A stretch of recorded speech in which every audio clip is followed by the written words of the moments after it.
beaucoup de personnes du Nord, il est probable que l'idée d'un homme qui tient un autre homme, son frère, en esclavage et qui pratique le commerce de la chair humaine soit incompatible avec l'idée qu'ils se font d'une vie morale ou religieuse.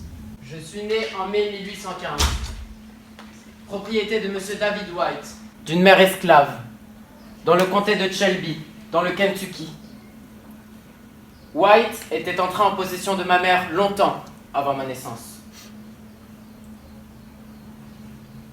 J'ai grandi à coups de fouet, car au lieu d'une instruction morale, intellectuelle et religieuse, j'ai reçu d'innombrables coups de fouet qui visaient à me dégrader et à me maintenir dans un état de subordination. Je peux affirmer, sans mentir, que j'ai bu abondamment à la coupe amère de la souffrance et de la misère. J'ai été abaissé jusqu'au bas-fond de la déchéance et du malheur humain. Mon vrai prénom est Aïcha, mais je ne veux plus en entendre parler. C'est le prénom de la sorcière qui m'a exploitée pendant 10 ans. J'avais 8 ans quand cette femme a demandé à mon père, seul depuis la mort de ma mère, de m'emmener avec elle dans une cité des Yvelines. À l'époque, nous vivions à Agadir. C'était la fille de l'un de ses plus vieux amis, alors il a accepté. La première fois que l'on m'a séparé de ma mère, j'étais tout petit. Je ne savais encore rien de ma condition d'esclave. Je vivais avec Monsieur White, resté veuf et père d'une petite fille après la mort de sa femme.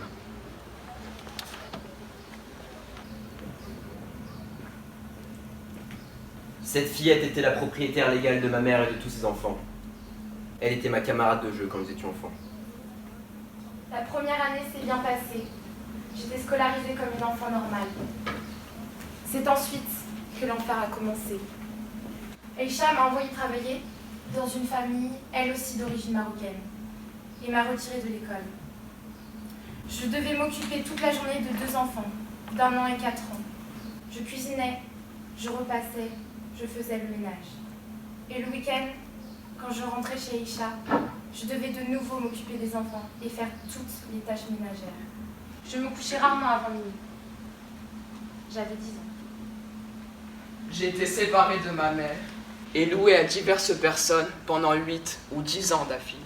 Tout l'argent que je rapportais servait à l'éducation de Harriet White, ma camarade de jeu. C'est à cette époque que sont nés mes chagrins et mes souffrances.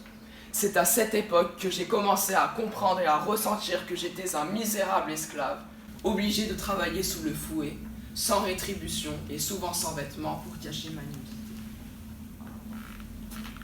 Un jour, la femme chez qui je travaillais m'a demandé de faire les carreaux. J'ai refusé parce que j'avais peur de monter sur l'escabeau. Elle m'a frappée et insultée. J'ai prévenu Aïcha, mais elle n'a rien fait. Au contraire, ils se sont mis d'accord pour me sanctionner dès que je travaillais mal. Et bien sûr, elle trouvait toujours quelque chose à redire.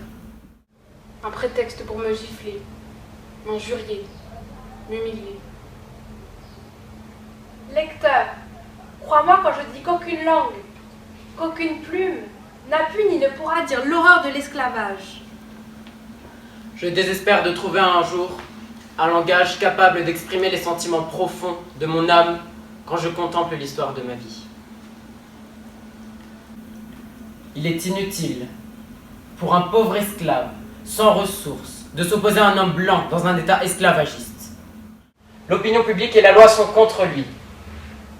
Et dans bien des cas, résister signifie mourir. Ensuite, j'ai été placée dans une famille du 15e arrondissement de Paris pour faire la petite bonne. J'ai travaillé là 2 ans, puis j'ai été placée dans une autre maison, à Lisieux. Pendant toutes ces années, je n'ai pas été payée. C'est Aïcha qui percevait directement l'argent de mes employeurs. Je devais avoir 14 ans quand elle m'a fait revenir d'urgence de Lisieux. L'éducation nationale s'inquiétait de ne pas me voir à l'école et lui demandait des comptes, ce qui l'a obligée à me scolariser jusqu'à la fin de l'année.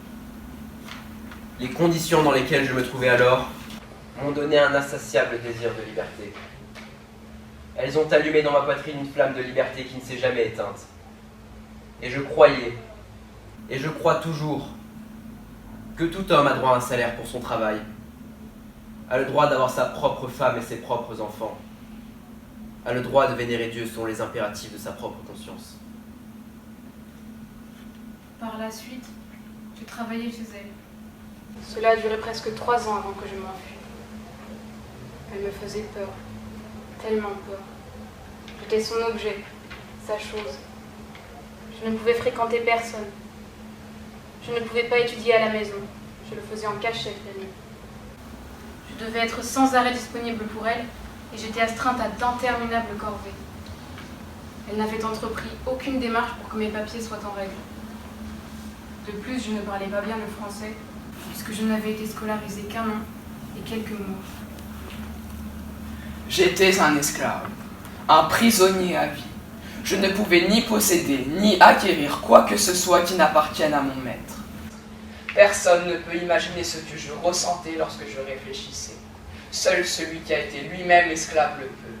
Oh, combien j'ai pleuré sur ma condition, tandis que j'arpentais la forêt pour échapper à de cruels châtiments. Heureusement, j'ai rencontré Monique. C'est la seule personne qui m'a offert de l'aide. D'ailleurs, je ne comprends toujours pas comment mes voisins ont pu se taire pendant tant d'années. Vivre comme si de rien n'était. Monique m'a aidé à trouver une formation, à me mettre en règle. Elle m'a accueillie au sein de sa famille comme si j'étais sa propre fille. Depuis, j'ai intenté un procès contre Aïcha, avec l'aide du comité contre l'esclavage moderne. Je l'ai gagné en 2005, mais elle a fait appel. J'espère qu'elle sera punie. Je veux qu'elle se rende compte que ce qu'elle a fait est horrible. Ce qui m'a le plus manqué pendant toute cette période de cauchemar, c'est mon père. Je ne pourrai jamais rattraper le temps perdu, et il est décédé en 2002. Le pire, c'est que je le croyais déjà mort. Encore un cruel mensonge de cette affreuse sorcière, Aïcha. Nul bras pour me protéger de l'agression des tyrans. Nul parent pour me réconforter quand le chagrin m'accable. On peut tracer les contours des rochers et des rivières. Des collines et des vallées, des lacs et de l'océan. Mais les horreurs de l'esclavage, nul ne pourra jamais les peindre. La conscience de cette impuissance totale, de ces chaînes perpétuelles, est la plus perturbante, car elle n'est pas prête de disparaître, même chez les générations lointaines.